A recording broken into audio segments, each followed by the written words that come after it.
It's an honor to share this stage with all you beautiful storytellers.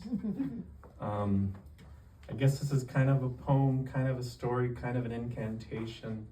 And I want to give a big shout out to Joy, because I feel like I developed the style of the kind of storytelling I want to do through her workshops. So if you have a chance to do a workshop with Joy, definitely do it.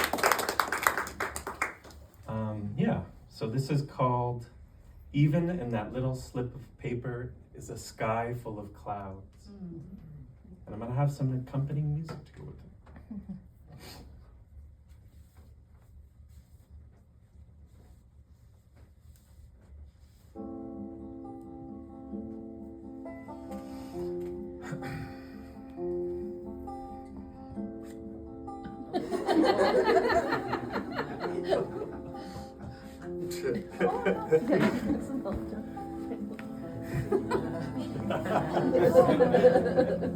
I guess I'll just hunch over now.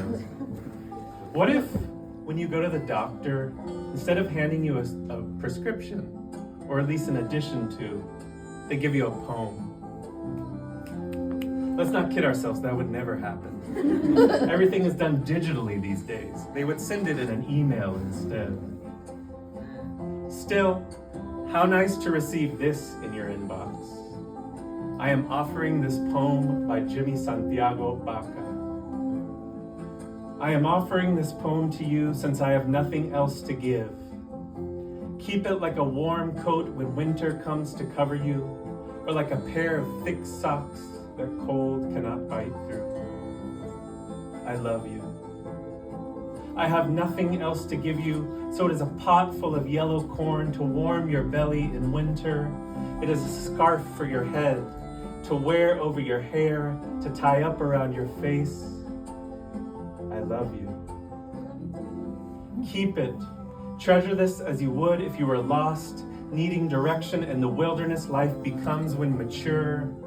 And in the corner of your drawer, tucked away like a cabin or a hogan, in dense trees, come knocking, and I will answer, give you directions, and let you warm yourself by this fire, rest by this fire, and make you feel safe. I love you. It's all I have to give, and all anyone needs to live, and to go on living inside when the world outside no longer cares if you live or die. Remember, I love you.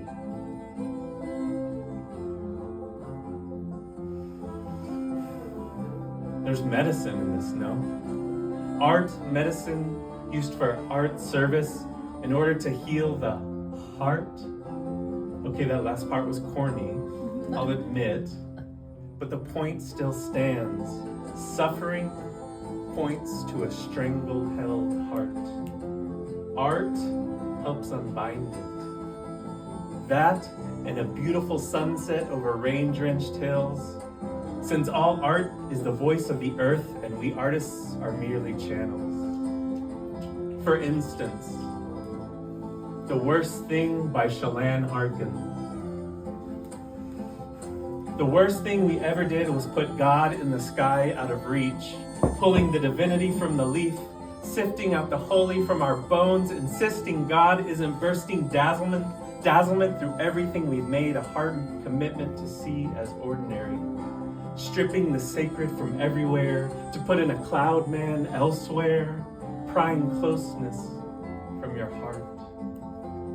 The worst thing we ever did was take the song and dance out of prayer, made it sit up straight and cross its legs, removed of it, rejoicing, wiped clean its hips sway, its questions, its ecstatic yowl, its tears. The worst thing we ever did is pretend God isn't the easiest thing in this universe, available to every soul in every breath.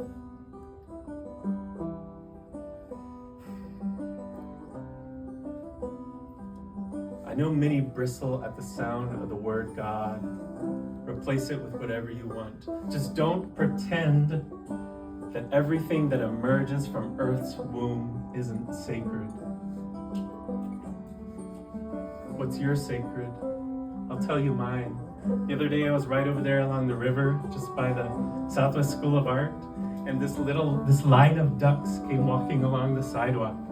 And the one parent was in front and one parent was in back, and the little ducklings, the fuzzy little ducklings, were waddling in the middle, and they walked right past me. And as they were walking past me, mom and dad were kept a buffer between me and them like linebackers. And then just like right there, they stopped at the ledge right by the river about 2 feet high, and the parent in front jumped in and looked up and beckoned at the next one, and the little duckling teetered and he teetered and he teetered and he finally took the plunge.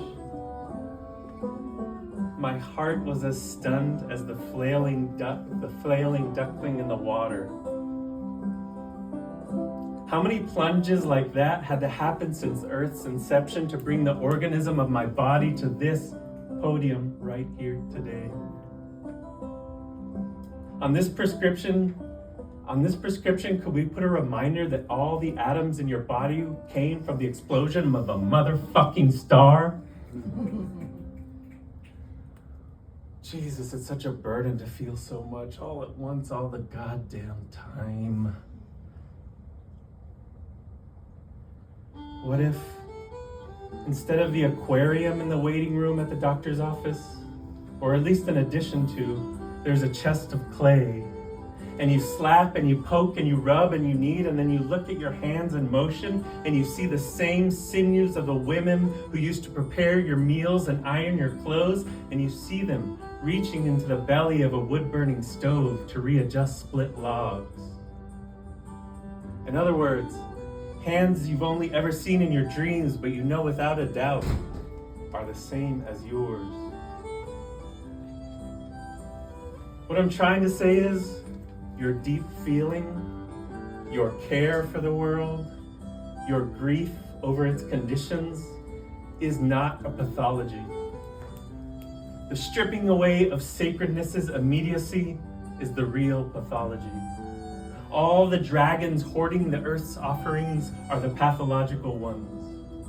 The PR job that tells us that this is all okay, preferable even, is its insidious mouthpiece. Your state of being is a very normal reaction to a pathological way of life. The grief is the medicine. Can we sing to it? As time draws near, my dearest dear, when you and I must part, how little you know of the grief and the woe in my poor aching heart. Each night I suffer for your sake. You're the one I love so dear. I wish that I was going with you, or you were staying here. Can you feel it moving up and out? Do you feel its yearning to be free? It's simpler than you realize. Just let the fiddle do the wailing for you. All I'm trying to say is, of course, get the help you need, but remember, there's nothing wrong with who you are. Shall I write that down on a little slip of paper for you? Or at least send it in an email? You are the medicine needed at this time. Thank you.